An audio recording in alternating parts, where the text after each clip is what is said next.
Thank you, Francis, as you join us live here from Pretoria, where, as you said minutes ago, Higher Education Minister Blade Nzimande concluding that press conference and talking about the National Student Financial Aid Scheme and that forensic audit that will be done. And the Minister joins us now. Thank you very much for joining us, Minister Nzimande.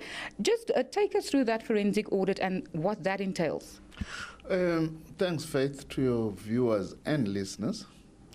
The forensic audit, in short, aims at uncovering what we have just initially discovered is fraud, in essence, in the system, that there are many students who do not qualify for NSFAS, but who are getting it, either because they supply incorrect information deliberately, or they collude with the officials at the universities. In fact, we've even been told by some of the SRC leaders that it's actually quite rife. Mm-hmm. So we want them to undertake a comprehensive investigation so that we can identify the culprits and be able to close the loops, because this is a lot of money. This year we are talking about 9.5 billion. And we must make sure that the students who actually are benefiting are the ones who are supposed to, because if there is someone who is benefiting, illegally, it means someone who is supposed to be a beneficiary is actually being deprived. Mm-hmm. So we must deal with this. Let's talk about the scope of that investigation. What exactly are we going to look at, and how far back are we going to investigate this? Look, we want to do this fairly quickly initially.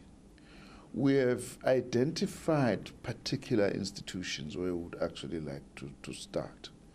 And then the forensic investigators, of course, they will help us to check if the students who have got NSFAS do qualify, do they have the necessary documentation? Is that documentation genuine or is it forged? And then we are saying to them they must leave no stone unturned, including, by the way, checking with SARS, because some of the parents claim that they are not employed, but you'll find that they are taxpayers. We think that we will be able to find quite a lot of fraudulent activity in that, which then will really help us to make sure that we direct monies where they're supposed to go. But at the same time, Faith, we are not doing this in isolation. We're also looking at those families who are not qualifying, but they are still poor, as to how do we design a scheme and get additional monies that can actually run a viable loan system. For example, the kids of the police, the nurses, the teachers, they do not qualify, but those workers are not rich because they can't be able to access the National Student Financial Aid Scheme. I suppose part of the fraud, it's not because we are tolerating it, may have something to do with that as well, that anyway, the students are not coming from rich backgrounds, apart from those who would be naughty, who will then get this money when they've already been given money at home, and they buy flat screen TVs and so on. We've come across that as well. Now let's talk about the rest of your briefing. You again want to ensure that students understand that there's other study opportunities other than going to universities. Is this becoming increasingly difficult, or is it becoming a sort of a situation where students they heed that call and they go to colleges, they go and search for other study opportunities in the FET sector? Well, we must say that much as we still have some way to go, the message somehow is beginning to sink. We've been assisted by quite a number of things, the career guidance, especially the partnership that we have with 10 SABC radio stations. We've got weekly broadcasts. We think that has contributed significantly.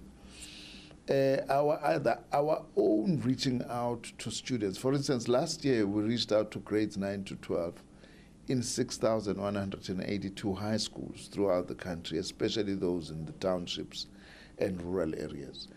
Basically, our message being that not everybody should or wants to go to university. And if you have not gone to university, it's not the end of the world. Because your technical and vocational education and training colleges are offering programs and occupations that are scarce. We are short of electricians, we are short of motor mechanics, we are short of properly qualified welders, we are even short of trained bricklayers. You won't believe this. So those subjects, including administrative assistants and all that, those are the kinds of professions or occupations, to be more specific, that our young people can access. Also, it does not mean that if you go to college, you can't go to a university in future. In fact, if you already have got an occupation and you want to proceed to university, you even stand a better chance of performing better because we have gained some insight into the area that you are interested in. Higher Education and Training Minister Dr. Blade Nzimande giving us his insights to what the class of 2014 can possibly pursue in terms of studies. Very much. Faith Daniels live with the Minister from Pretoria there. And